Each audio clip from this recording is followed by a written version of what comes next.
Hello guys, आज हम jujutsu Kaisen season 3 पे रिएक्ट करने वाले हैं। वीडियो को लाइक और सब्सक्राइब करना ना भूले ताकि और ऐसे एनिमे रिएक्शंस आपको मिलते रहें।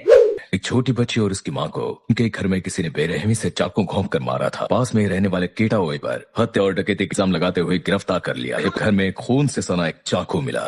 डीएनए जांच से पता चला चाकू पर लगा खून पीड़ितों के डीएनए से मेल खाता है। मेरा नहीं है। इस बात पर यकीन करना मुश्किल है। वो पूछताछ से इसलिए भागा क्योंकि उसे अपनी गलती का एहसास था। उस बात से वो अभी तक डरता है। उसे खून से सना चाकू मिला। का दावा है कि वो उसे बाद में पुलिस को सौंपने वाला था। के बैकग्राउंड को देखोगी, एक एनजीओ में लिव इन कर्मचारी के तौर पर काम करता है। ये सहारा बुजुर्गों को आत्मनिर्भर बनने में मदद करते हैं। वह वहाँ के बुजुर्गों की सेवा और देखभाल करने का काम करता था। उसे इस काम की तनख्वाह नहीं देते थे। लोग उसके किराए के नाम पर इन्हें 50,000 येन वसूलते थे। नियम है कि पुलिस या एम्बुलेंस नहीं बुला सकते, पड़ोसियों को परेशानी होती है। इस इलाके में भूकंप राहत फंड आना शुरू हुआ है। यहाँ ऐसे कई एनजीओ खड़े हो गए हैं। पहले हम उस संस्था के काम और टैक्स फाइल की जांच करेंगे। मैं ओए से जानकारी निकलवाने पर ध्यान देता हूँ। मुकदमों में हमेशा पैसा कम और मेहनत बेइंतहा होती है। हमारा कोई फायदा नहीं है। क्या ही गुरु मास्टर ने ऐसा केस आखिर लिया ही क्यों? आसान काम करने वालों के हुनर को संग लगता है।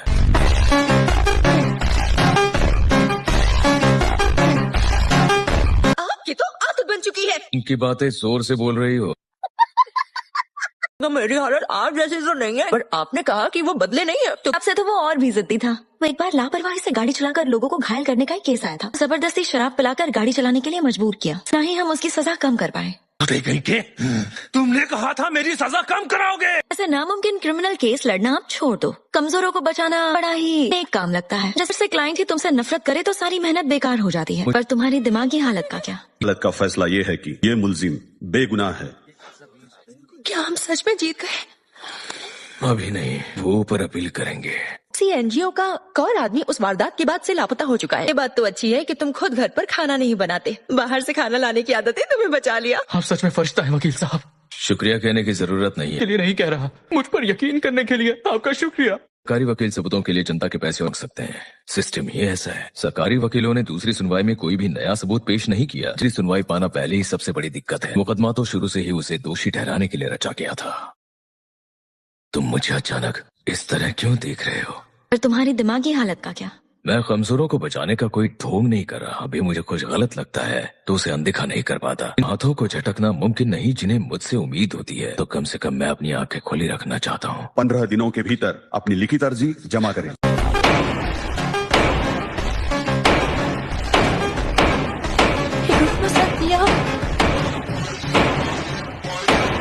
कोई कहीं नहीं जाएगा। सुनवाई दोबारा होगी।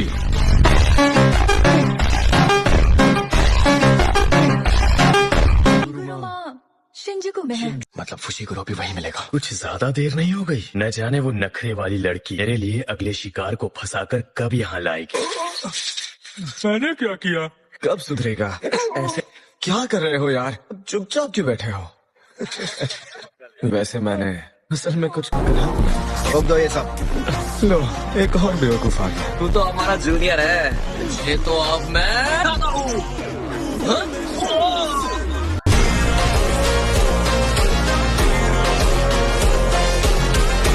अरे तेरे इतनी जुर्रत!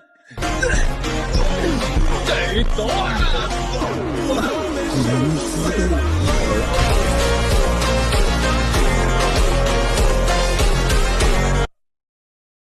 कुछ नहीं। इस रास्ते से जाने की 2 वजह हैं। एक तो ये सीधा रास्ता है, इसी में मैं जहाँ रहती हूँ वो जगह है। कम से कम मुझे नहाने तो दो। थिएटर को हिगुरुमा अपने ठिकाने की तरह इस्तेमाल करता है। हो सकता है कि अंदर ही मिल जाए। तुमने बहुत मदद की है, शुक्रिया दोस्त। अरे रुको तो, मेरी बात सुनो। क्या हुआ?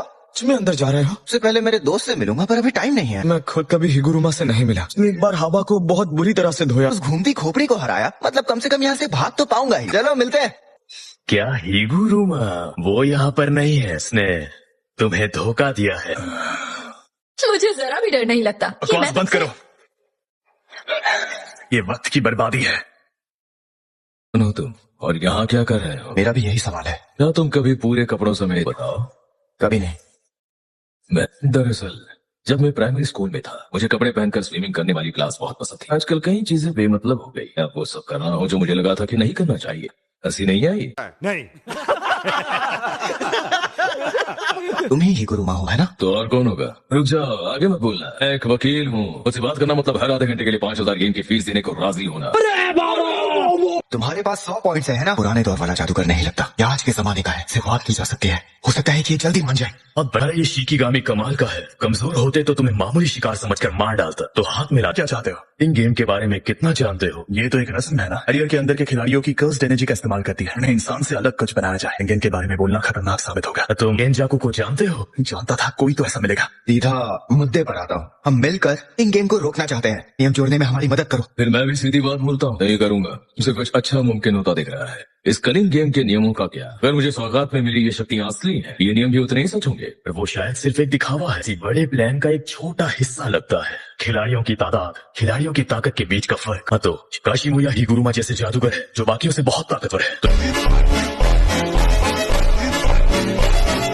तो शायद हर कॉलोनी में ऐसा कोई धुरंधर जरूर बैठा होगा। कमजोरों को शुरू में ही साफ कर दिया जाता है। मुझे भी ऐसा ही कुछ महसूस हो रहा था। ये पहले से ही है। टोक्यो नंबर 1 में तो यही हाल। टेलीपोर्टेशन को दूर दूर फैलाने का काम तो करता ही है। कुछ तो टेलीपोर्टेशन के दौरान ही मर जाते हैं। उतने ज्यादा जादूगर लंबे समय तक लड़ते रहे। वो मंजर कितना शानदार होगा। मैं नहीं चाहता कि ये इतनी जल्दी खत्म हो जाए। नियम 2 और 8 के तहत किसी की शक्तियां छीन ली जाती हैं। टेक्निक छीनने का मतलब है मौत। अगर हमने बहुत देर कलिंग गेम खुद हमेशा चलते रहने का दावा करता है। तो अपनी बात फिर से रखता हूँ, तुम्हारे 100 वोट मुझे चाहिए।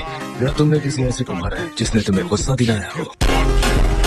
ये करना मेरी सोच से ज्यादा सुकून देता है। 2 मिनट एक्सपांशन, सजाए मौत।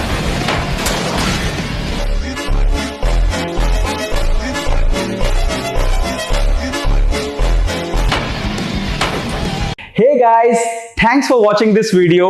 अगर आपको वीडियो पसंद आई तो प्लीज लाइक करें और सब्सक्राइब करना ना भूलें।